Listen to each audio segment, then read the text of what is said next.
Welcome back to the Femme Football Collective podcast. Today I'm so excited to have Lorena Sumser.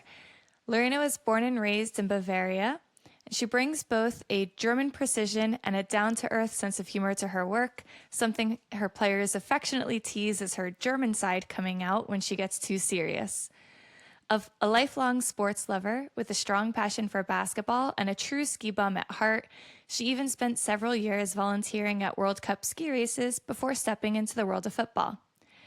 Her professional journey spans the private rehab sector, the Bayern Munich Academy, FFC Wacker Munich, OL Féminin, the German youth national teams, and now Rangers FC Women, where she serves as the lead physical performance coach. Lorena often jokes that she slipped into football, but her career path shows a clear through line of curiosity, adaptability, and a deep commitment to helping athletes thrive. Lorena, thank you so much for coming on. Yeah, thank you for having me. It's been a pleasure to be with you this evening.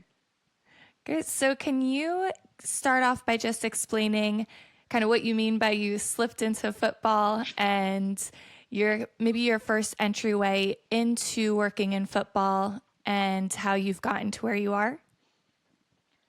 I guess I kind of just got lucky. So I grew up in a very small town in rural Bavaria. In Germany, it's all about playing football. So I wanted to play football from a very young age on. But my mom was a bit worried that if I started playing in a team, she'd have to drive me all over the place. So that's why I didn't sign up for a club back then, but just played ball with the boys in the backyard. And then when I moved to university, just into Munich, which is about like an hour from my hometown, I just signed up for a football team, got my playing experience and then a very good friend of mine thought that I might be a good fix coaching wise for the Bayern Munich Academy. So yeah, I just signed up because like it's strong passion. I've been working in like the private sector for a couple of years by then. So yeah, it was just an exciting new thing to try, and yeah, that's how I kind of slipped into working football. Apart from just basically by then playing for a couple of years myself. And what were some key influences or experiences that you had early in your career that kind of helped shape the direction that your professional life took?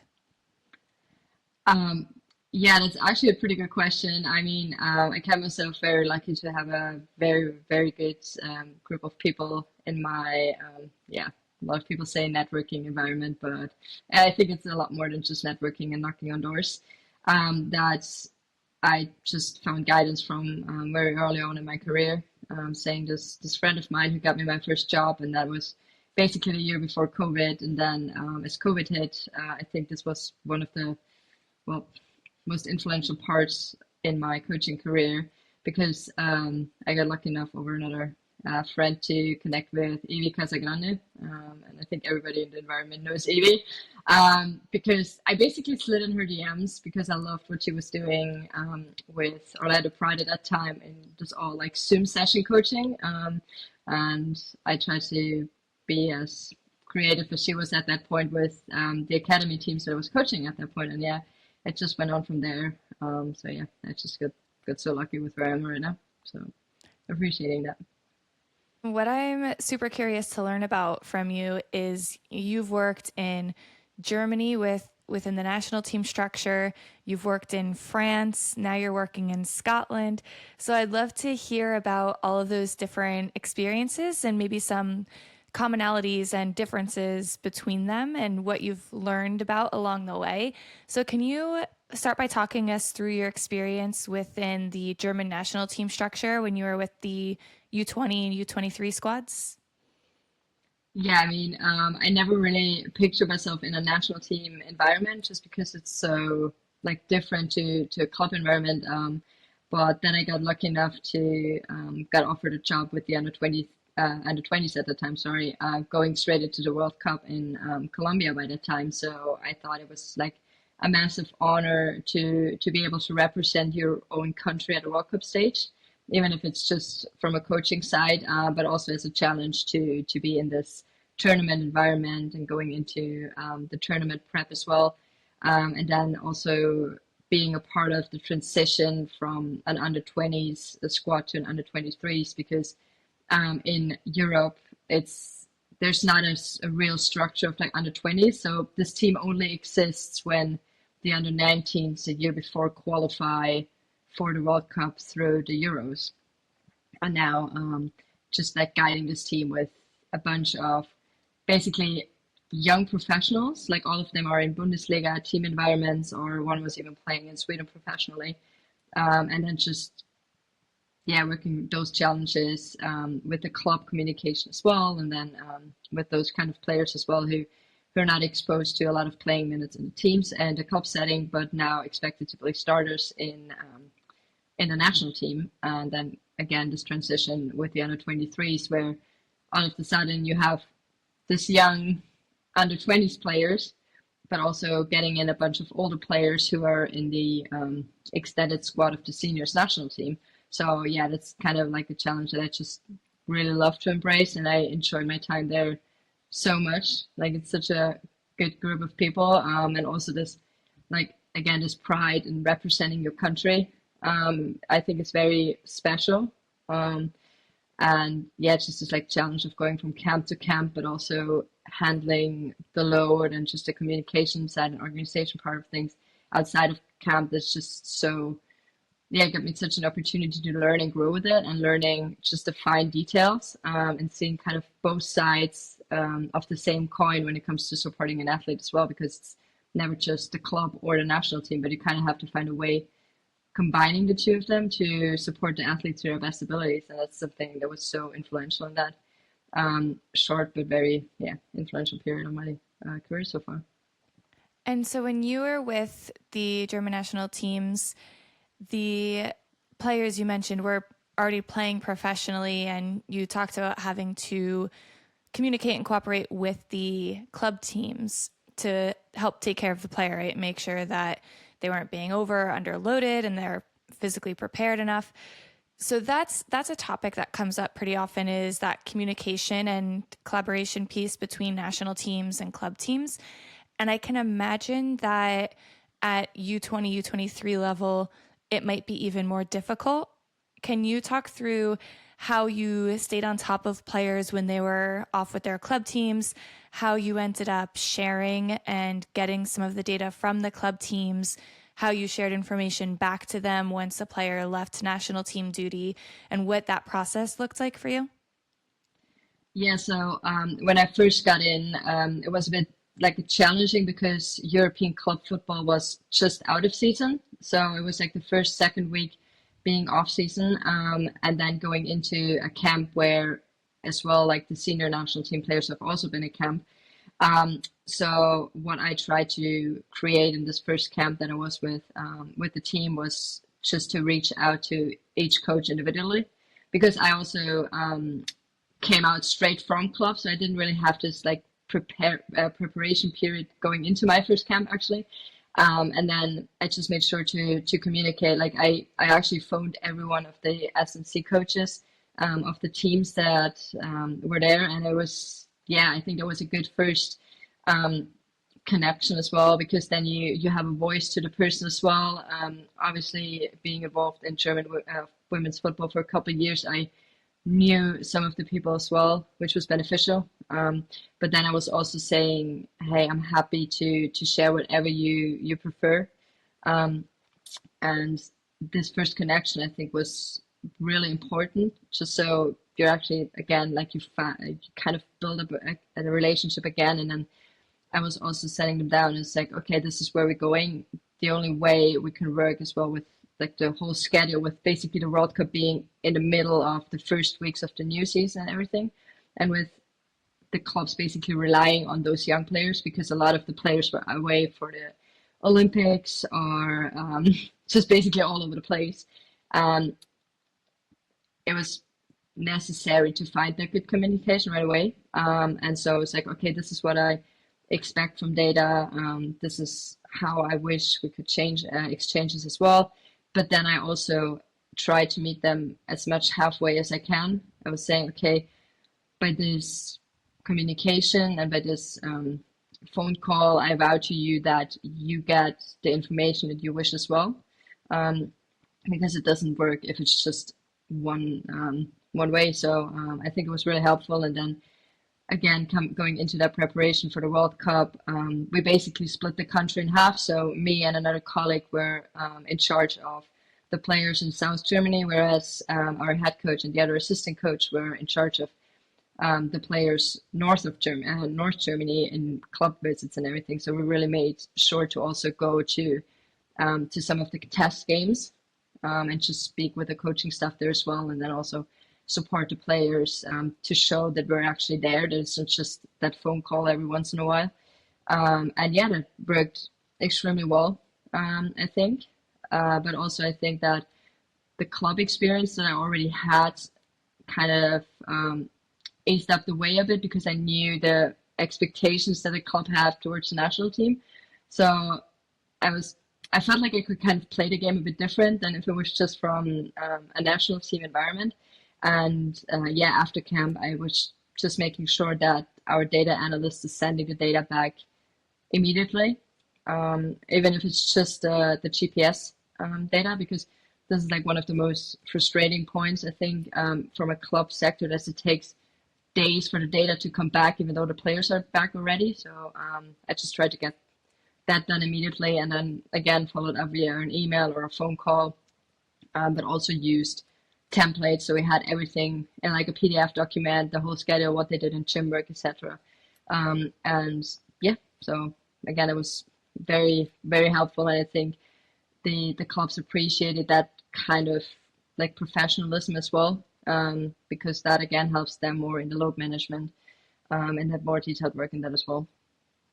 Yeah, I think you having had the experience at the club level already gave you a good perspective on what it is that the clubs want and need as well. So then it becomes easier to build that relationship. And like you're saying, the importance of it truly being a two-way relationship and not just, hey, we're the national team, we need this information from you, and it being very one-way and transactional. It sounds like you really did try to build genuine relationships with those S&C coaches at the various clubs and make sure that it was a two-way street.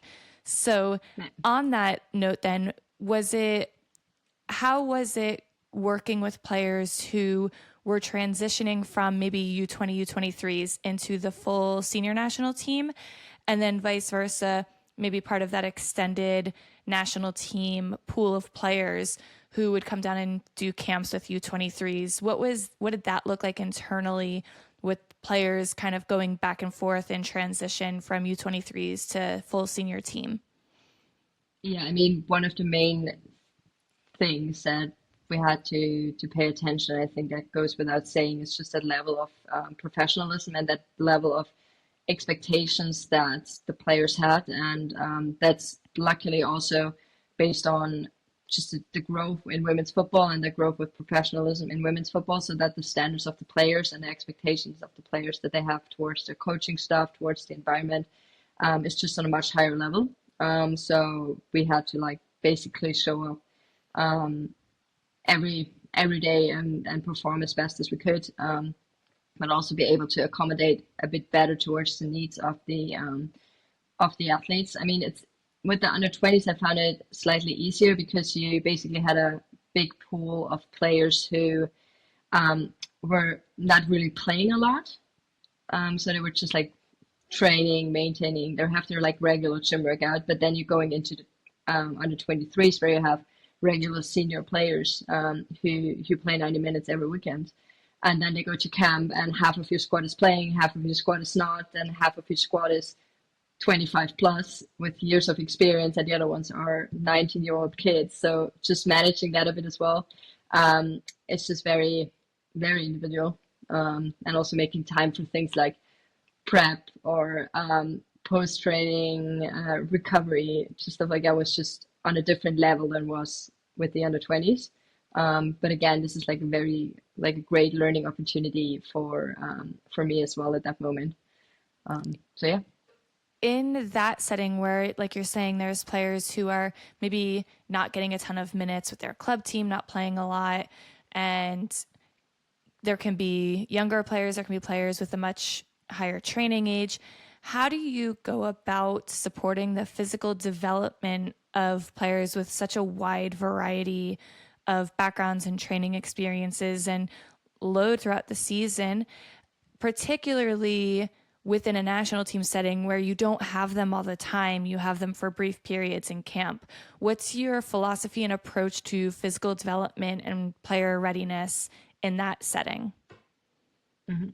So, I mean, it all comes down to communication with the clubs as well as with the players, because you need to, first of all, especially if it's a new player that you have never seen in your life, you have to get as much info about them as you can get. And that like physical development piece is actually a very good thing that a lot of people, I think, in a national team environment are not expecting is like when the players are at camp, they have their programs from their clubs. So you're basically watching what they're doing mostly, to put it in a very like direct way. So it's about the fine details, like if they're performing an exercise, or if you pick up on like something is like an imbalance, or I mean that's a very vague word, but again I know you get what I'm saying. Is that you communicate that back, and on those fine details you work with the club again to find the best way around that, because in the end you have to trust that the club wants the best what's for their players as well, and they have to trust you as well. And this is like something where a lot of the times it can actually go really wrong as well. But yeah, that's where the communication, building that relationship with the club comes in the first place as well. And then when it comes to load management as well, like when they report the data back, or when they report the wellness back from like the games leading into camp, the better the data is, the easier it is to adapt it a bit in those first days. And then it's all about like, okay, how can kind of get them to the same level, and if that means have the group being maintenance group for most of the time at camp, while the others are training harder because they're just not playing as much, and they still have to get used to that intensity. Which luckily we had the joy that those players were physically very strong and very robust, so they could tolerate like playing 180 minutes basically at camp, and then the months leading up to that they played 90 minutes in total, for example. So yeah, but it's always a fine line. It's about the small details more than about the bigger picture. So after your experience with the German national teams, you then went to OL women's team. And can you talk a little bit about what that environment was like? This is a club that's probably for sure, historically the most winningest team in women's soccer, a club team in women's soccer. They are, well known. They're famous for their women's team. I would say probably the best European women's team, club team in, the past 15, 20 years. So what was it like going into that environment? What makes that club and that environment unique and different? And how did you maybe have to approach the role differently than what you did previously? Yeah, so I mean, first of all, like getting that role, it was just, yeah, it kind of like another slip into it, basically. Like, a very dear friend of mine recommended me for the role, and then I remember I was standing in a line at a grocery shop, and the day before, my friend texted me was like, "Yeah, I gave your phone number to Don Scott." And I was standing in a line at a grocery store with my headphones on, just listening to music, and then I just heard a call come through, and like how you tap your AirPods, and it's like, "Hey Lorena, this is Dawn." And I was like that was like the most fangirling moment I had in my entire life. I'm serious, I'm not even gonna lie, because like I mean, and I would feel like Dawn is just a legend. It's like I you think hear the Dawn is like the fairy godmother of every person who works in women's soccer. yeah, that's actually a very good way to point it. Yes, and so I'm like, whoa, like whoa, and then she's like, yeah, we want to have this like this recruitment process with you, like, and it was just first phone call with Dawn, and then like first FaceTime with her, and it was just like, that was like me being completely flattered. And then again, when I got that like offer, it's just, it takes a while to settle. And the offer also came in a very, I wouldn't say a quite an optimal moment in my life, because there was like a situation in my family that was not ideal, and I'm so close with my family, so I was like, should I take it, should I not? But there was not a single doubt in my mind that if I would let this opportunity pass, I would probably regret it. And this is something that I'm personally like very much to follow my gut feeling, because the what ifs are the one thing that I just can't deal with from a like personal perspective. And so I basically moved my whole life to France within a month. And I mean, OL is, I think it's was one of the greatest working experiences and most like impactful working experiences I had in my life. Um, because I mean, you get there and you see those players from those like caliber, and they're just like, whoa, that's a lot, you know? Like we, especially in Germany, like you don't have that like level of stardom, and like glorification of players as well, and you don't have that level of like at that time you just don't have that level of players, right? Like you don't have a Wendy Renard, and then you stand there and you're like, and then like working with them as well, it's just their level of expectations is, and that was kind of what threw me off like the hook completely. Like it's up there, like everything in on that team is, are we gonna lift the Champions League trophy at the end of the year? And if we don't, then it's basically a lost season, to put it in a very, well, unconventional manner. But and everything is just so much based on this result.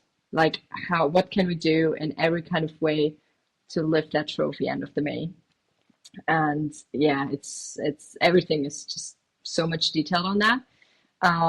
But then again, on the other side, like you go there and you expect like, okay, yeah, you make the a first impression, like you'll be there and like everybody's listening to you, and that's not happening, because there's like like also a hierarchy. Like um, I had a boss, like Emmanuel Valence, who's a great guy by the way, and then he had a boss, and then you're kind of like you're doing what you're told, and I came from an environment where I was always the only person on the job, so I was not kind of used to that hierarchy, so you're always kind of pushing boundaries even though you're not even sure they're there.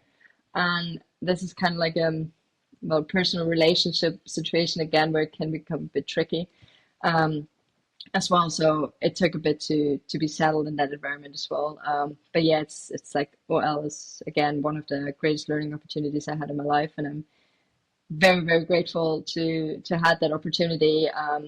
But then on the other side, like France is, it's a difficult way of living, especially when you come there and you don't speak French. I mean, when I took the job, I like people told me you don't need to speak French, because I was honest. I was like, I don't speak a single word French, but bonjour. And they were like, yeah, you don't need it, and that was absolutely true for the club setting. But once you go outside, like you're absolutely, if you don't speak French, you're in shambles. Um, and yeah, that was just a very tough thing to learn. But I met a few very great people over there, outside of the club as well, who helped me like live that life and conquer that life. I mean, my French is still not good, but like I'm now more confident living abroad. So yeah. So this is something you and I have in common is, well, one, being terrible at French, but two is, so I worked for OL when they owned the Seattle Reign and the NWSL, so we were called OL Reign, and some of the players from OL in Lyon in France came on loan for us during our season. And so we had Eugenie Le Sommer, we had Sarah Bouadi, we had Jennifer Marajan, who's also German, by the way. And it's funny that you, when you said like, you know, that high caliber of player with those players with stardom, like going to being at the training sessions and seeing players like that during training, like watching Maro and Eugenie like combine with each other, and just like the things that they would do if they were on the same team in like small sided games. I would literally, I say that I've said this before, but the assistant coach and I would sometimes just look at each other and be like, did you see that? Like, did they just do that? You know? And so it was crazy to kind of see that caliber of player day in and day out. So definitely something, you know, that resonated with me when you said that. And Yeah. funny that it's like you know, some of the same players that we worked with.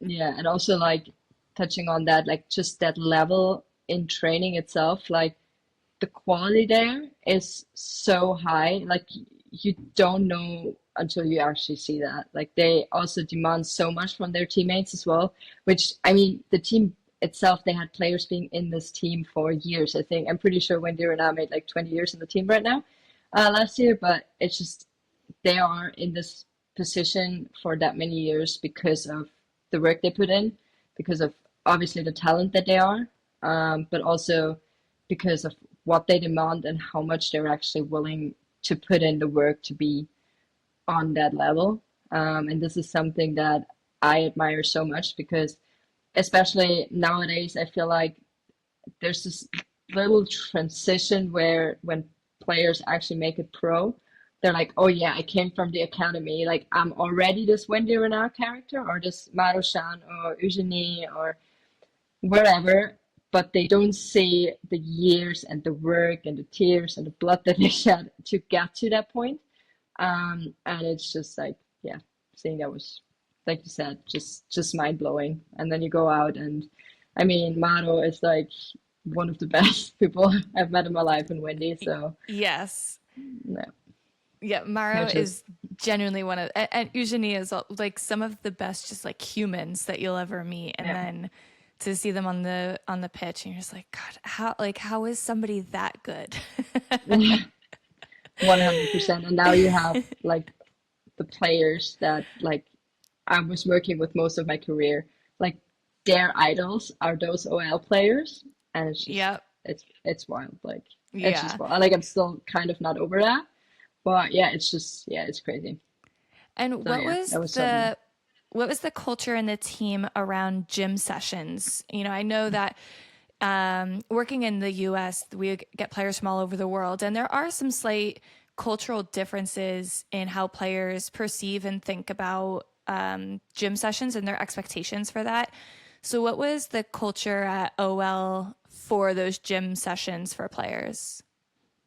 It was a bit, tr let's say, tricky, but not from a mindset way, but more like the playing schedule. With I think we played double game weeks basically all the way from November to May, which doesn't really leave a lot of room for gym sessions. And then something like post-match strength or microdosing was still very new in the French mindset and the coaching mindset at the time as well. So it was really difficult to get a lot of gym work in.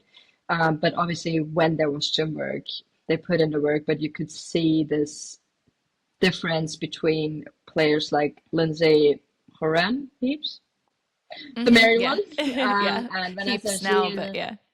yeah, like the North Americans, and like like the Europeans, not even Germans, what am I even saying? Sorry, um, because it's just so different, like culturally wise. Like in Europe, like S&C work, gym work is a fairly new, like developing part of the game, whereas in North America it's been developed for years, or in the UK. So yeah, you could see that difference, and also sometimes actually the load they could move as well, and just the training age.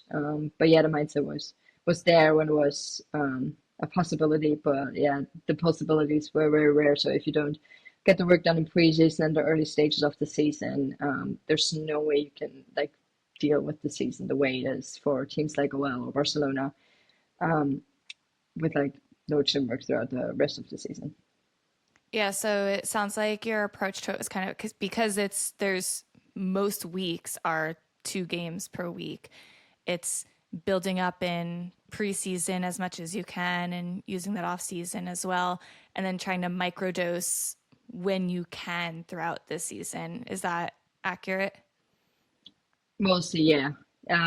But then again, like I was briefly touching on, is this like cultural difference. So when I compare it now to Rangers, I mean, obviously there's nothing compared to OL on that level.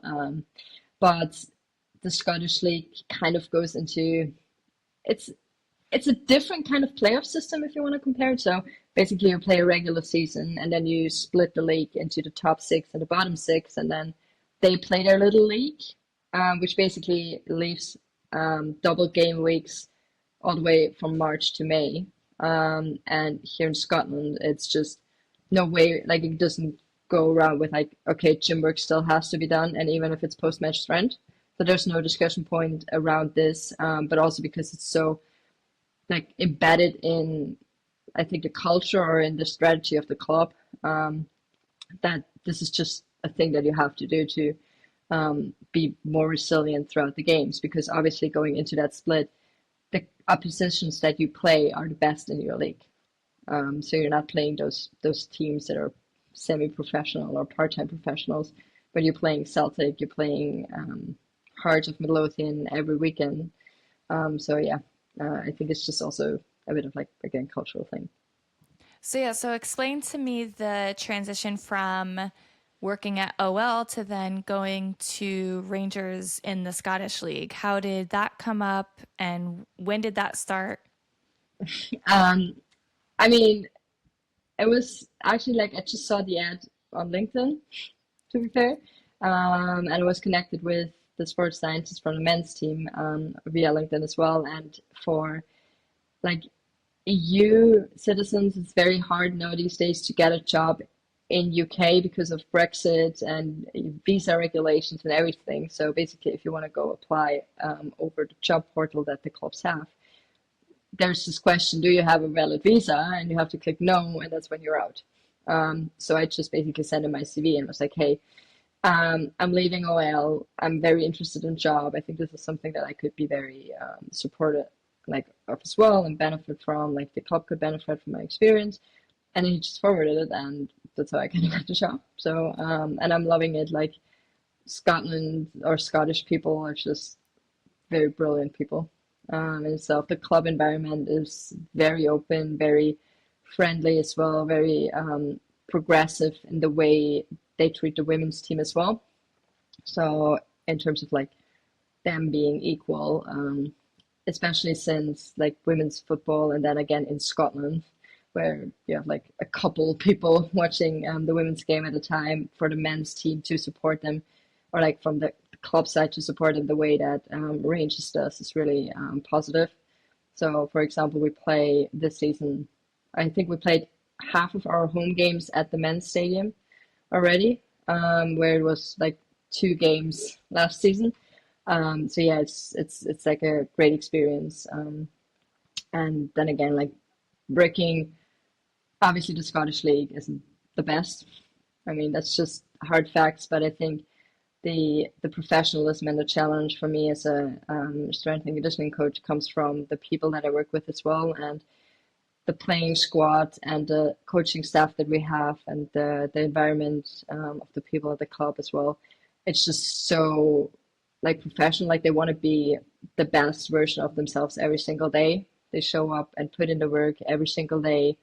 Their goal is to always win as well. So this is just something that I see myself thriving in as well.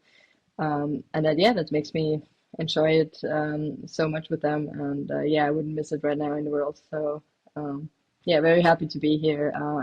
Even though a lot of people were saying like, oh yeah, you're coming from France, you're coming from that like Champions League final and going now to rainy Scotland. But again, like I don't I don't care about how many trophies I can win, or I just care about like how I can develop as a coach myself and how I can bring the team that I'm with forward as much as I can, and how basically the influence that I can make in the team as well, and if the philosophy of the club as well is what aligns with my values more than if I'm with the best of the best.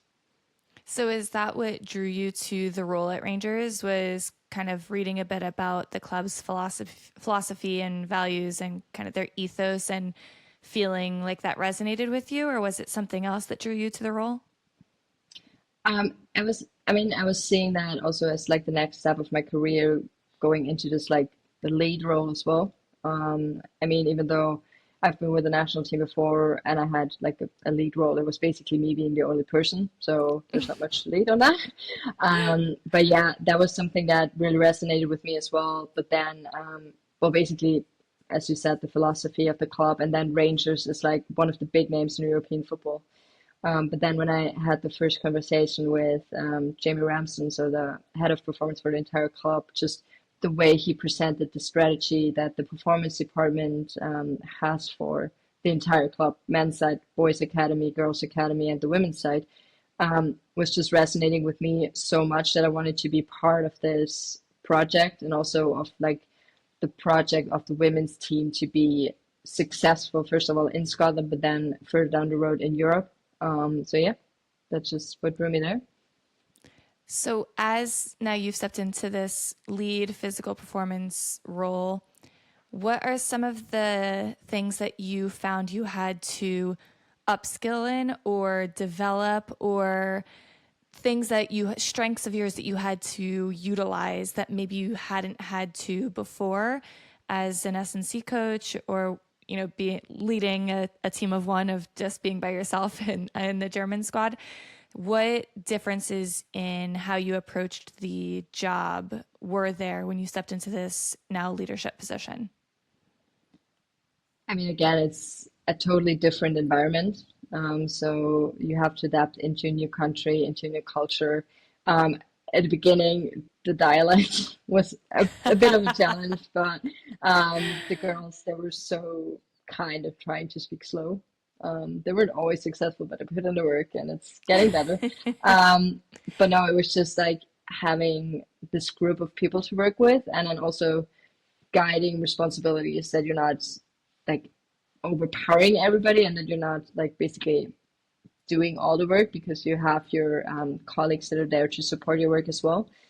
So that was one of the things that was struggling a bit in the beginning, and then also given like obviously the personalities that come with each, like everybody comes with their own emotions, and they might not always be happy with what you say or with the situation they're in right now. So kind of that way of dealing with things as well was a bit difficult. But then from a working side as well, like I always came from environments where I had a data analyst. And now I got there, and my like GPS handling skills, so like clipping data and everything, was very poor.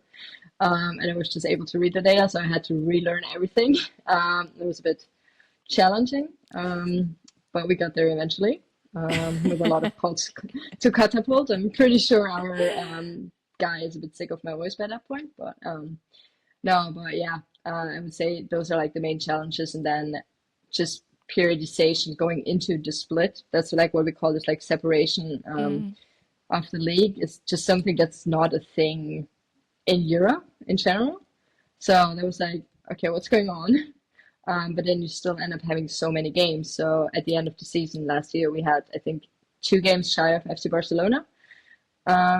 So there was something that I just didn't expect until I got there. And then you end up, okay, you have 2 cup competitions, you have this like split thing with the national team as well, because you think that the players that are in Scotland are less likely to be called up, but they're still called up. They're just not being called up for Germany or for France, but for Wales or for Northern Ireland. So they're still gone. And then you have to work around that as well. So yeah, there was just a few things that I didn't expect at that moment that I had to work around with. But then again, like the strategy that was already in place in terms of physical development was just so good that I could see myself working with it so well, because it aligns with my coaching values. So yeah, that was the easiest part about that. And then the rest came, but we're all sorted now. And I understand the slang. Yeah, I think a thread that I've seen across, people who I talk to who have worked in women's soccer for a number of years is a lot of us are used to being the only support staff or part of a very small support staff. And so you have so many roles and you take on so much responsibility. So in one hand, it's you're learning a whole lot, right? When I worked with OL Rain, our sports scientist actually had to have emergency surgery in the middle of the season. And so I had to very quickly learn everything about GPS and heart rate and cutting the like clipping it and cutting the drills and uploading it and collecting all the data and cleaning it and everything. And it's at the time of doing it, it's stressful and overwhelming. But then you look back and you're like, wow, I learned so much. But now, as the women's game is growing and professionalizing more, and staffs are growing in size, which is great because there's more investment in health and performance of players. But now the roles shrink a little bit. And so you're not responsible for quite as many things. And so that I find is now the new challenge is how to make everyone collaborate and work well together when so many people are used to taking on so much responsibility and now taking some of those away so that it's a good thing. You have more time, you're not burned out, but it's just kind of a hard transition point to navigate. And I find you just end up a bit kind of micromanaging everything, which is not necessarily beneficial for a working environment as well, because on the first side, it kind of comes over as like you don't trust your colleague, but you do, but you're just like, you're not used to that. And so again, you kind of slip and cross and push those boundaries that are there just because you don't know how to do it different. And it's like a learning process. And I think as well, what's sometimes a bit looked over is that it takes time for also for lead personnel to learn how to work with the colleagues there at hand, especially in like the sports science department where like basically you have new colleagues every season.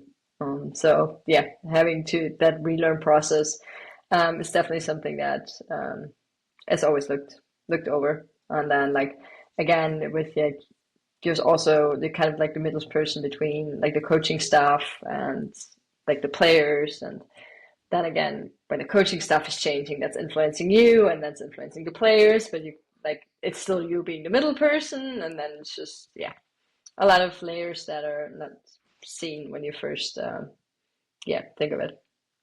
So, as you kind of look back and reflect on your career so far, specifically within the roles of German national team, OL, and now Rangers in Scotland, are there any kind of key themes that you've noticed that are kind of universal in how you approach coaching, regardless of what team or environment that you're in? Like, what are some of those kind of just universal, I guess, coaching fundamentals and values that hold true no matter what environment you're in? So, I mean, one of the main things, and I think you probably heard it quite a lot, is just like sticking to the basics of like training, like develop their strength abilities, develop their speed, develop their agility, like all those kind of layers. Don't overcomplicate it, because that's also an easier way for the players to learn with it, to get a bit of better buy-in. So that's like one of the pillars, and the other one is just being empathic. Like show the players that you actually like genuinely care and not just fake care. Give them if they need to moan or not, or if they just need an open ear, or if they just want to joke around, like give them the freedom to do so, because that's helping them in the environment to cope with the environment better when it's stressful, and then down the road helping you cope with their like characters as well. So yeah, I would say those are like the two main pillars that I stuck throughout my whole career, that are very helpful. And I think because again, it's like one of the things that everybody says, I believe, is like care about the person more than you care about the player. And this is just something that guides me throughout it all, because obviously I respect the player and their history and their experiences and their trophies and everything immensely, but you could be the best player in the world if you're not a good person. That's like, okay. Yeah. And so, again, looking back and reflecting back, what then are the things that you found you had to change or do differently based on the setting and environment and team that you are in. So we talked about what things have to can stay the same throughout. What are kind of those universal fundamentals and values? And now, yeah, what are the things that can or should or must be different? The main difference is the way that you work with the people in terms of which level you're at. So coming from an academy level from under 16, under 17, you find yourself more in like the role of like you're kind of a buddy, but still in a coaching kind of way because you teach them the fundamentals in like games and everything. You joke around with them, and then like into that experience with FFC Raqqa, where it's basically a semi-professional level, where you also take that step into seniors, but it's still kind of a fun environment in terms of after games they have a beer together, and then you step into the professional environment, and that's also so different from country to country as well. So in Germany, it's like you're also more on that like kind of buddy side of things, but always again with like keeping this like professionalism. Obviously, I think it goes without saying. Into Lyon, where like you don't, I think like there's some, but like it's just work. Like you get your shit done, and sorry for swearing. No, that's fine. And and then you basically go and into Scotland now, where they're in transition or like in the growth of their professionalism. So the full-time women's team is only 4 to 5 years old at Rangers.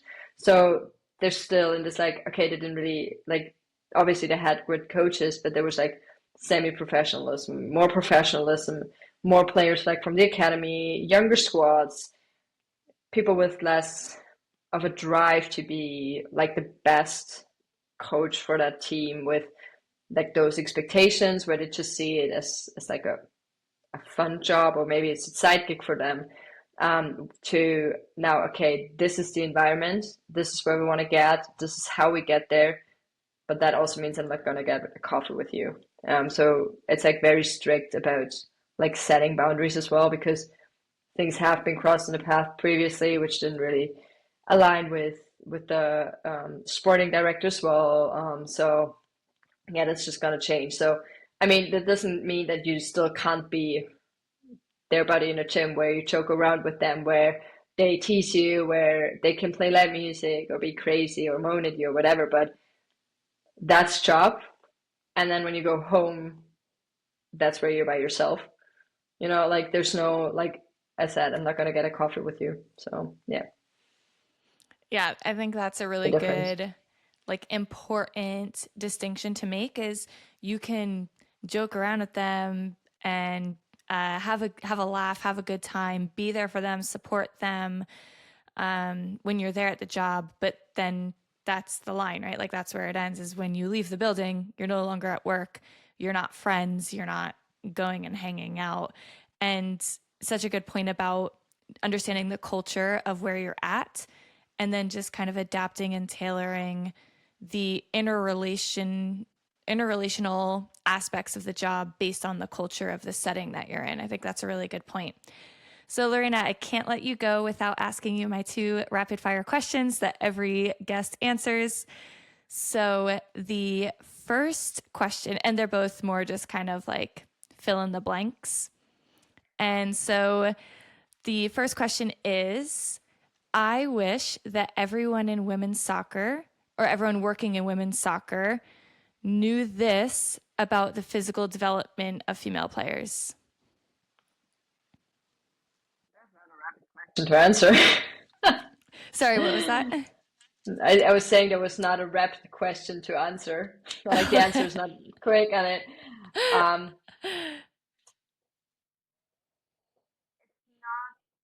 as difficult as people in the media make it out to be. That's the main thing. And it's not Good. all about ACLs. Yes. Thank you. That certainly takes up most of the media coverage, but you get maybe one or two a season, if that. Knock on Yeah. wood. Yeah, yeah, hopefully none. Okay, and then the second rapid fire question or fill in the blank is my favorite thing about working in women's soccer is sorry, Good. sorry, I didn't quite catch that. You said the people that you work with That you get. and the free coffee that you get. Yeah. Actually, that maybe that's a universal thing about women's soccer is the coffee culture. Because every women's soccer team environment, I think there's such a strong coffee culture. So we may have found a universal element of women's soccer culture. Coming from a country where they live and breathe tea. So Yes, that's true. Well, Lorena, thank you so much. If people want to follow your continued journey across the continent and learn more from you, where should they go? place might be just via LinkedIn. It's at Lorena Sumser because I'm like private on my Instagram and everything. Influencer life is not for me. But yeah, LinkedIn is the best way to reach out. Excellent. Well, thank you so much for coming on. I really valued this conversation. I think it's so important to hear about experiences of practitioners in different settings, in different countries, national team and club team, and just getting to reflect on what some of the similarities and differences are and how somebody going into one of those roles might prepare themselves for that based on the learnings of others. So thanks so much for sharing your insights. It's really blessed talking to you.